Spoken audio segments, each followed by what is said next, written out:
Hi guys, and welcome back to Acting for Everybody. I just wanted to take a moment to share with you how much I'm enjoying making this channel. I know it's really simple and basic at the moment, but to be able to share what I'm passionate about with you in such a simple and open way is really becoming special to me. But anyway, let's get back to what this video is about. I know we haven't touched upon any acting techniques yet, but please be patient with me. We'll be getting deeper into those things in the next couple of weeks. Today, though, I was going to make a video about how to do basic voiceover, but I'm not really feeling it today.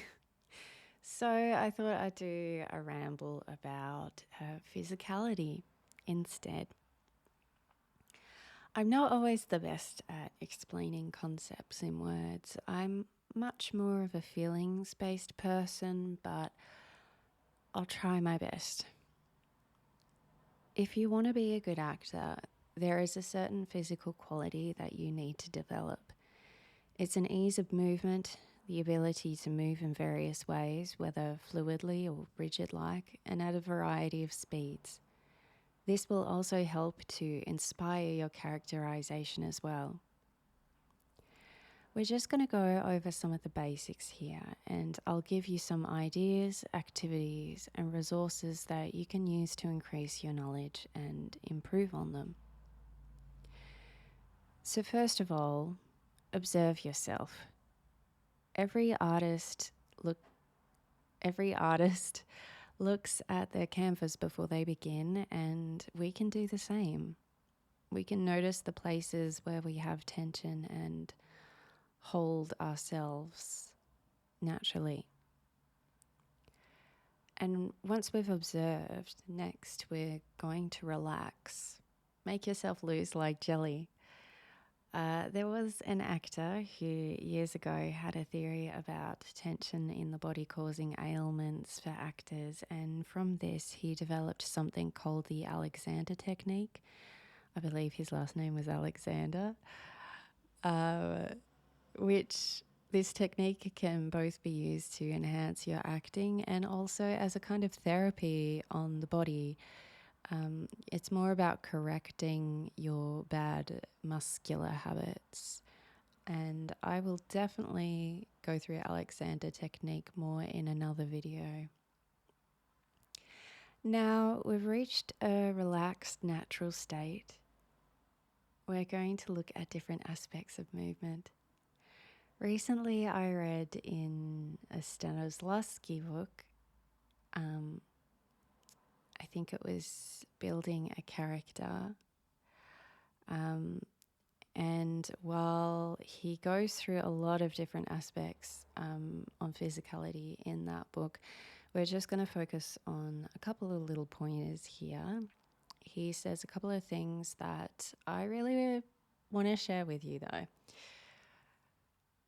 First of all, he comments about an actor's figure. I'm obviously just loosely paraphrasing this, but he kind of says that an actor should work on his fitness so he can move with ease, but there is no need to be totally ripped. I wanted to share this with you because some people are under the impression that they won't be a successful actor without looking like Thor. But Stanislavski has a point. If you look like a strong man, you're going to miss out on a whole variety of juicy roles that just don't fit that physicality. I think that maybe Stanislavski is of the opinion that if your figure is relatively neutral, you can mold it into a wider variety of roles. But that being said, if you're born with or have any unique physical qualities, embracing yourself as you are, I think, is always the best thing to do. I could keep talking about this for ages, but I don't want to make the video too long and we've got so much more to cover, so let me just skip ahead. The other thing that I do want to take from Stanislavski, though, is thinking about the body movement as a kind of symphony of music. This will make more sense in a minute once we've gone through some of the concepts and activities. So, there are a couple of different aspects I want to look at to improve your general physicality. So, here they are: shapes and size, weight, control, tempo rhythm, aka speed and pace, fluidity and also rigidness, and lastly, emotion. The best way for me to explain these to you is just to tell you what to do, and then you can experiment from there. Make yourself physically big and then small. Always work in opposites and take a second to notice how it makes you feel and how your body feels.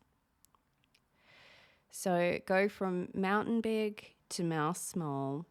This feels wacky to the new, but your body is designed to move. And if you're new to performing, you probably have this tendency to hold your body kind of like rigid, a bit like a stone, and not as a character choice.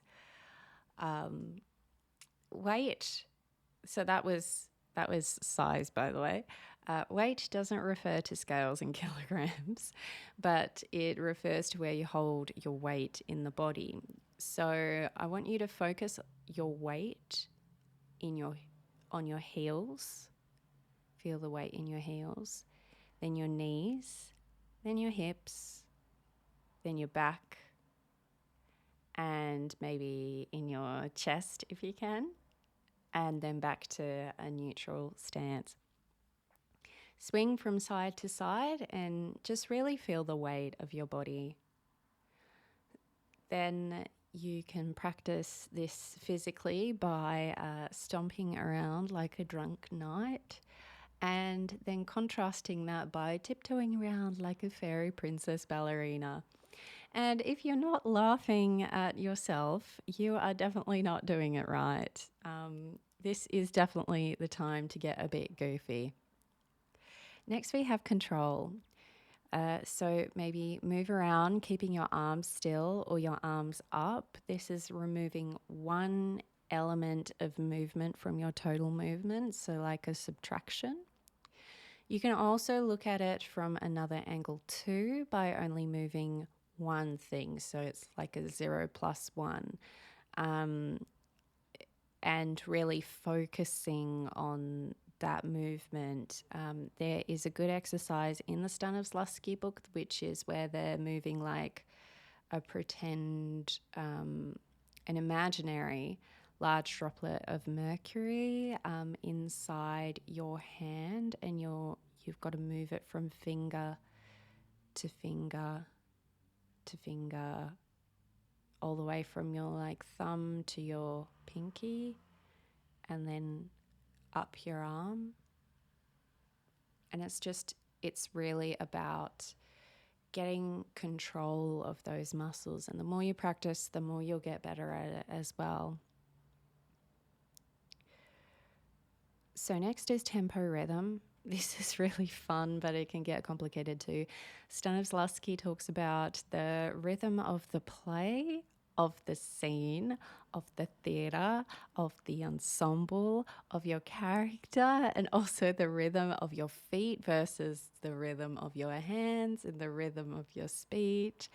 And that all can have a part to play in acting. And it is actually a really useful tool to rouse an emotional response inside the actor. But for now, I'm just introducing it to you. So I want you to think of the Queen song, We Will Rock You, the tempo of the stomp and the clap, and then the singing on top, I think is one of the best modern examples of tempo rhythm in the body. And also in the voice, I guess. If you know the song, have a practice at the stomping and the clapping and any lyrics that you know, and then play up the speed of those. So you do it slower, do it faster, and see how that kind of like feels in your body as well. So the next one is fluidity and rigidness. So here we can use our imagination a bit.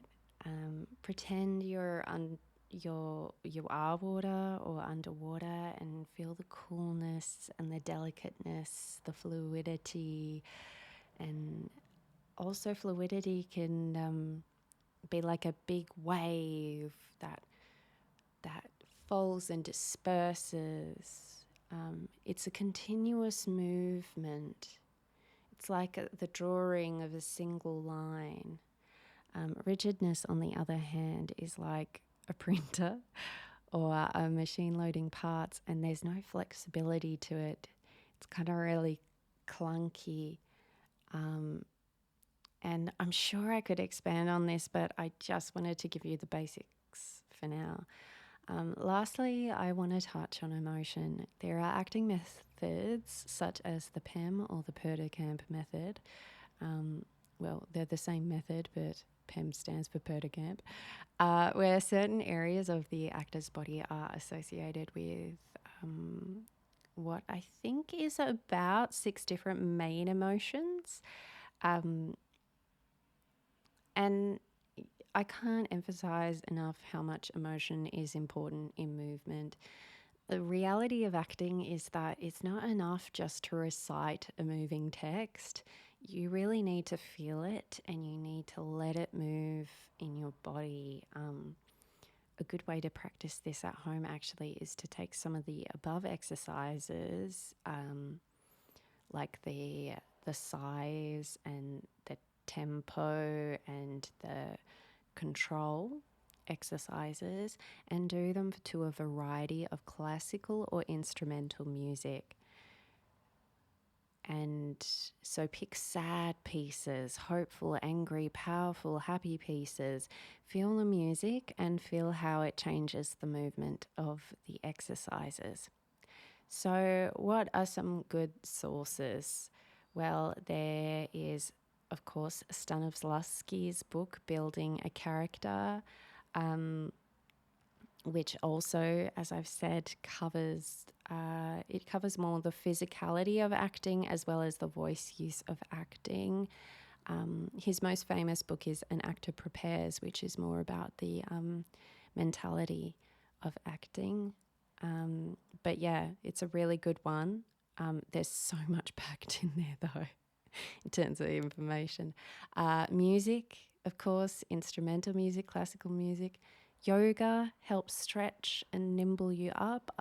Dancing, I also highly recommend. Alexander Technique Relaxation, as I said, I'll make a video on this. Feel free to research PEM, the Perderkamp method. Just watch 1 or 2 videos on it, just because it's really fascinating. And of course, your body is going to be the best source for your own physicality.